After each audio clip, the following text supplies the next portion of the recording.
যোৰহাটৰ মালুপথাৰত ঐতিহাসিক বৰভেটিত 257 সংখ্যক নলগোৱা উৎসৱ উদযাপন। যোৰহাটৰ মালুপথাৰত শ্ৰী শ্ৰী অষ্টভুজ দেৱৰ পুণ্যতীৰ্থ ঐতিহাসিক বৰভেটিৰ 257 সংখ্যক নলগোৱা উৎসৱ আড়ম্বৰপূৰ্ণভাৱে অনুষ্ঠিত কৰা হয়। মায়ামৰা বৈষ্ণৱ গুৰু শ্ৰী শ্ৰী অষ্টভুজ দেৱ গুৰুজনাৰ বলিষ্ঠ নেতৃত্বত 8,90,000 ভক্তৰ মহান ত্যাগ আৰু শ্ৰমৰ ফলশ্ৰুতিত গঢ় লৈ উঠিছিল এই বৰভেটি তীৰ্থ। আহোম স্বৰ্গদেউ লক্ষ্মী সিংহৰ ৰাজত্বকালত মায়ামৰা সত্ৰাধিকাৰ অষ্টভুজ দেৱৰ দিনতে তেওঁৰ পুত্ৰ সপ্তভুজে 1768 চনত সমগ্ৰ অসমত সিঁচৰিত হৈ থকা শিষ্যসকলক আমন্ত্ৰণ কৰি গাইপতি এচপৰাকৈ মাটি দিয়াই মালুপথাৰত দ ঠাইত বৰভেটি বনাইছিল বুলি জনশ্ৰুতি আছে। যোৰহাট নগৰৰ পৰা প্ৰায় 12 কিলোমিটাৰ নাতিদূৰৈৰ ঐতিহাসিক মালুপথাৰত অৱস্থিত পবিত্ৰ তীৰ্থভূমিত কেইবা হাজাৰ লোকে সমূহীয়াকৈ নলগোৱা পৰ্বত অংশগ্ৰহণ কৰে। জাতি বৰ্ণ নিৰ্বিশেষে সকলো লোক আহে এই বৰভেটিলৈ। এই নলগোৱা উৎসৱত সকলো ভক্তপ্ৰাণ ৰাইজে ধূপ দীপ নৈবেদ্যৰে বন্তি জ্বলাই কুশল মংগল কামনা কৰে। Bureau report, news update.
আজি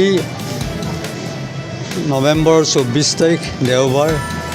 আঘোণৰ 8 দিন যোৱাত মালৌ পথাৰৰ ঐতিহাসিক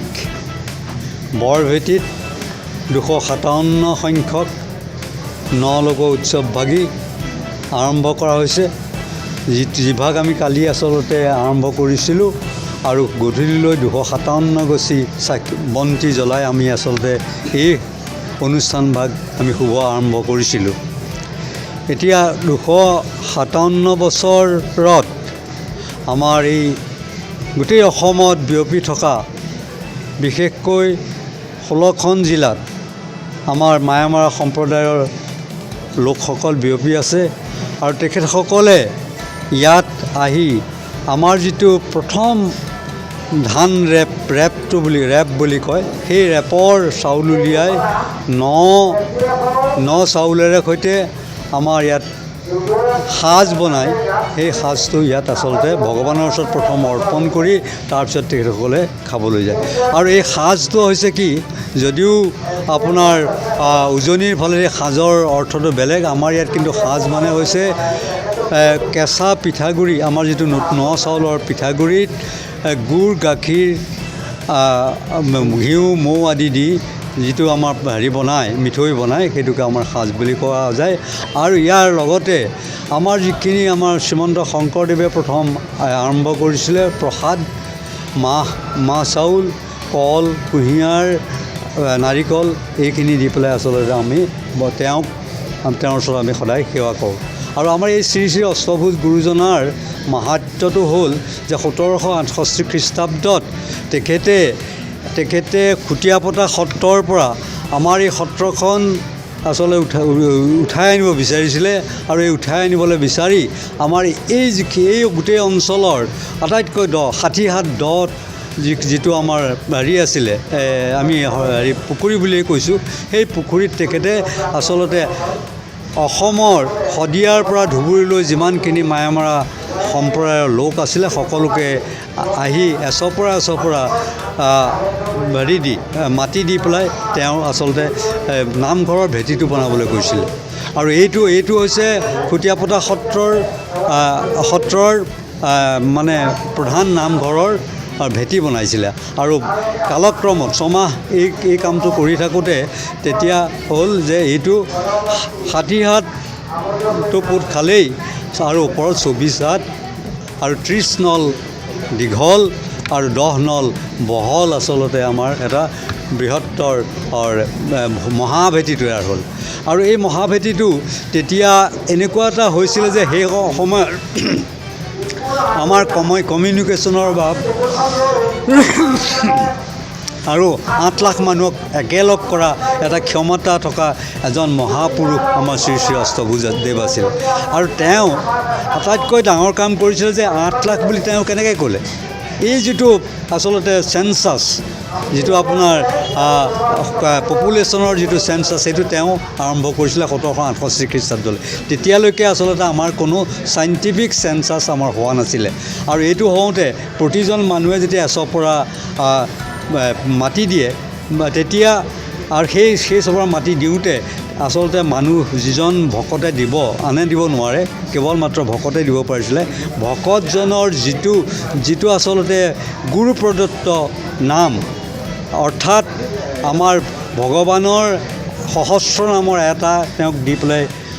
সদায় তেওঁক মাতিছিলে। যেনেকৈ মোৰ নাম কৌস্তুভ ভূষণ, মই যদি তাত থাকিলোহেঁতেন মোক ক'লে যেন কৌস্তুভ ভূষণ আপুনি আহক, অহাৰ পিছত সেই মাটি চপৰা মই যেতিয়া লৈ যাম তেতিয়া গুৰুৱে তাত ৰাম বুলি কৈ পেলাই আচলতে তেওঁ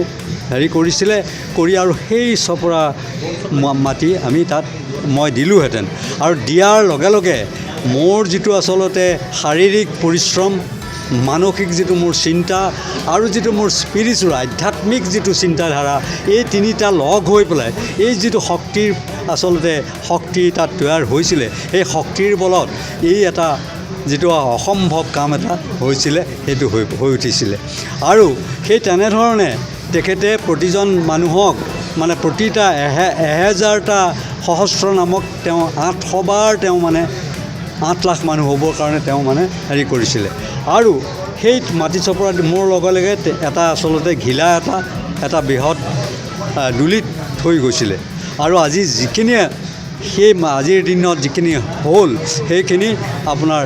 কাউণ্ট কৰি পেলাই গম পাইছিলে যে আজি ইমানখিনি মানুহে আচলতে মাটি দিলে আৰু সেই মানুহখিনিৰ কাৰণে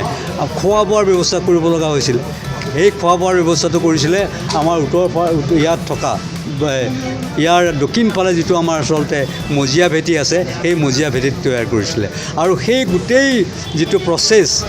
খোৱা বোৱাৰ যিটো দায়িত্ব সেই দায়িত্ব হৈছিলে 22জন আমাৰ যুৱাধিকাৰ আছিলে লগতে আপোনাৰ সপ্তভুজ মানে অশ্বভুজদেৱৰ পুত্ৰ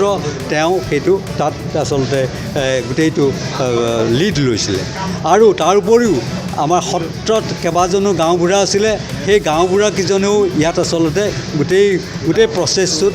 আমাৰ হেৰি কৰি আছিলে